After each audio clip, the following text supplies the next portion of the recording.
name and then the question. Hi, I'm Edie Kirkman. I have a question for the publishers. Is that for mobile video, are people buying it as an omnichannel buy, or are people specifically buying ad space on mobile video alone? Great question. Buying for. Well, he can answer this too. Yeah. I mean, YouTube probably sees more insight than I do. We make more money on targeted buys per user, where like site takeover type buys. We don't do that many deals. A company our size trying to chase those deals and the cost of trying to do ad network, or essentially ad sales versus using an ad network, it's not a very good trade-off. So we tend to do those when they come to us, and they do. I mean, we get a lot of people coming to us for advertising. Strangely, a lot of it comes because we have a huge billboard on this, like one of these big jumbotron type screens on the side of the Laugh Factory in Hollywood. And so we sell that a lot, and we tend to do a lot of bundle buys with entertainment companies who want that billboard.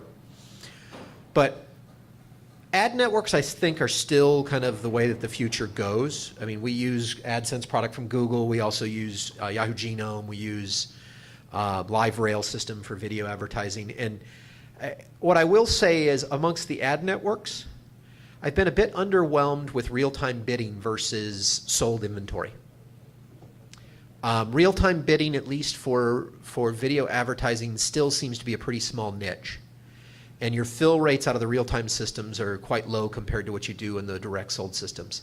So my point to that is saying people who, even though we don't sell our brand, we let others do it, those that actually actively sell the brand, you make a lot more money from it than you do from the real-time bidding type platforms, at least for video, which is where we make most of our money, is off the video ads. My thoughts. Fred, any additional comments about that? I would say that we're still learning. I mean, we are still on that learning curve.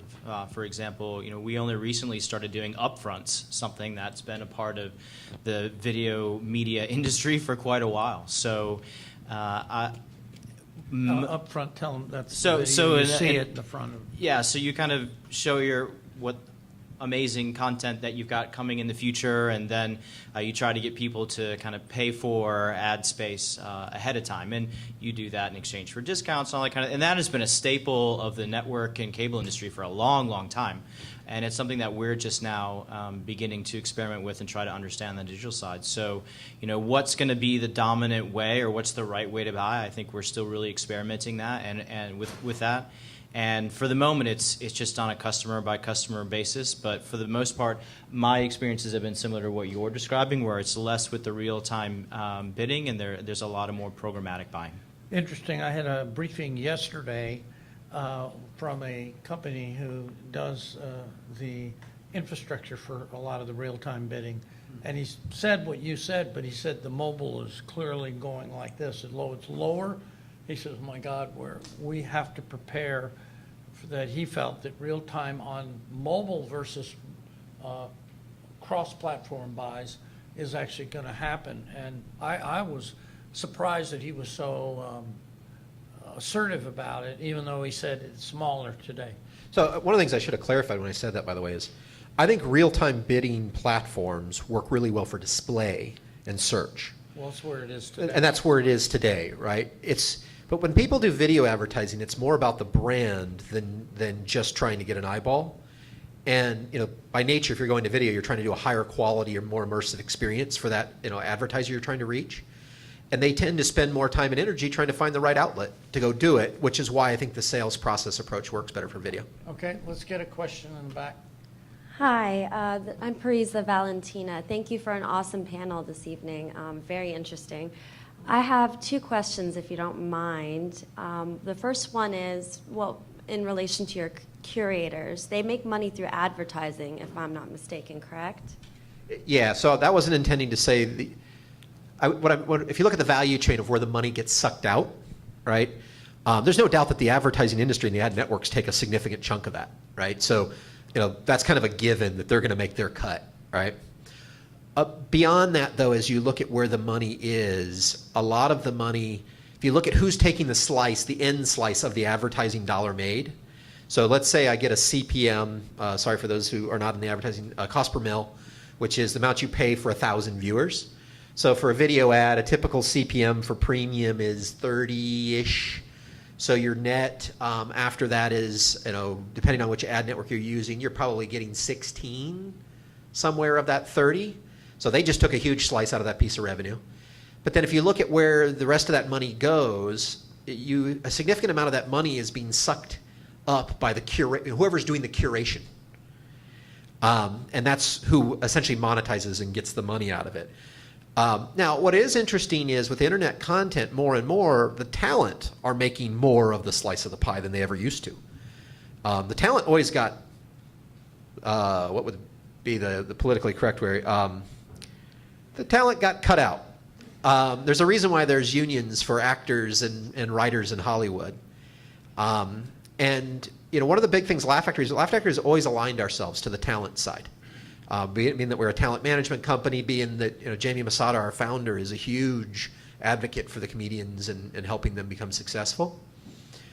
We are seeing that the talent is getting more as a percentage of the revenue. The problem is the overall revenue, there's a lot of other people sticking their hands in it. So it used to be just the studios and the networks and the cable operators, so to speak, that were taking their hand in there.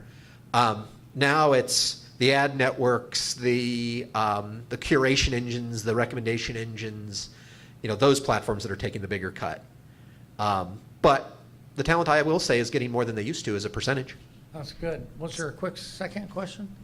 Which platform, is it HTML that's going to be more relevant and Flash more obsolete? Which platform would be more ideal for developing shoppable videos on for the future?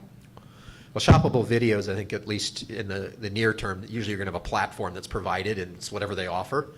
But I think in general, internet video content is moving toward HTML5. I'm not going to bore you with the technical details of why, particularly HTML5, what's known as HLS streaming. It's a standard that Apple promoted, and a lot of, particularly like all the smart TV platforms, they're all moving to that today. It's very network efficient, and it has adaptable bandwidth like you got from Flash, but without all of the royalty structure and problems with it just being a single source.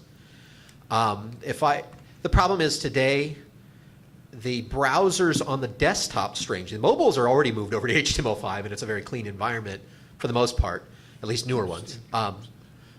Desktop environments today, only Safari supports HLS streaming natively in HTML5. So you're stuck having to do things like progressive download with WebM or MP4 or something weird there. But I think that will clear itself up in a year, 2 years. We're not far. Everyone seems to be converging around that kind of a standard. So I hope we get to just HTML5 with HLS soon. It's so much better than anything else. Okay, we have time, maybe one final question, and we got time for a wrap up here and hand it back to Bob. Yep. How you doing? It's Kashim Butler. I had a question. You spoke about subscription-based model. Is there any other models that you'll be able to monetize content through, such as like a pay-per-view platform or anything else that you guys are thinking about in the future? So where's the money other than search initiated? So, what's funny is this is probably a better question for him than it is for me. I think you directed it at me because I brought the comment up. We today do ad support. We do subscription. We're about ready to launch pay-per-view. We have not been overly happy with the subscription model. They're particularly within the short-form content, and I'm not picking on YouTube here because we are doing subscription with them, but we also do it in other environments. So we do it like with the PlayStation 3 and others. There's a pretty strong resistance amongst people to pay subscription content prices. But even more than that, one of the biggest problems I see today with subscription is, so cable brings you this nice aggregated one bill, but everyone hates how big the bill has become, right? But the problem is like with YouTube, I'll use this as an example, not to pick on them, but we charge 99 cents a month for our YouTube VIP channel, which is pretty cheap. But if you compare it to what I would get for a TV network on cable, which would probably be 75 cents a month, it's pretty expensive. But the problem is that users don't want to have to pay a bunch of 99-cent credit card charges. The real issue is people love aggregation of the bill. What they don't want to do is pay $200 $200 a month for it. So I think until we get much better, cleaner aggregation of subscription billing, I don't know that it'll ever take off in a big way. Pay-per-view, though, is rising. Within the stand-up comedy world, there is a significant amount of revenue. Look at Louis C.K. as a great example, right? He puts out videos for $4 and is making a really good living at it. Much more than he would have ever made trying to sell that through Comedy Central or some other mechanism.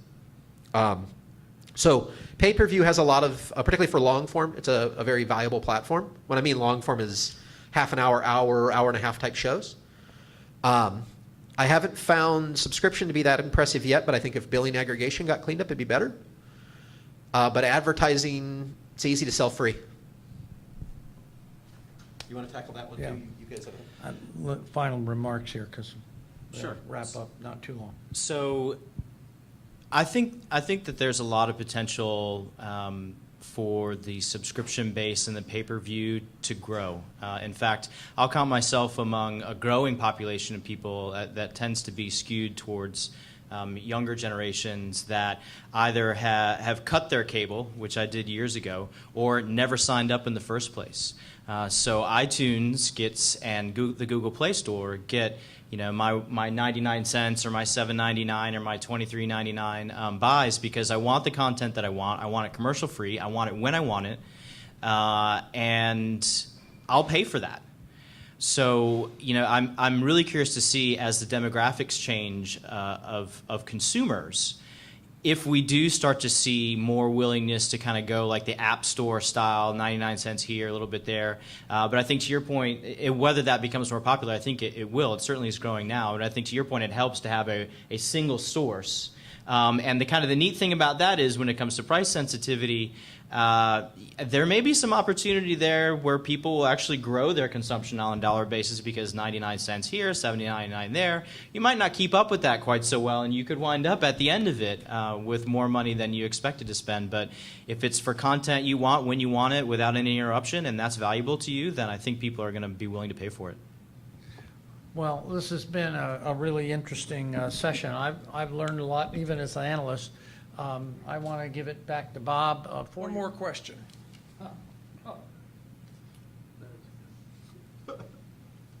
We've been trying to get someone from Apple to speak at this event. So I'm going to ask you each, give me a question for Apple right now about mobile video. I know they're doing a good job on Flash. At least they're changing the world. Or not doing Flash is what you're referring to? So what can we do, what can Apple do to help us push this forward on the video side of the fence so it's more broad and it works in more places? I didn't mean to put Cisco on them. Yeah, go ahead. So quite honestly, that's kind of a challenging question for me personally, just based on my skill set and experience. But I'll think about that while these two gentlemen answer. How's that? Honestly, I don't know that I'm looking for anything from Apple.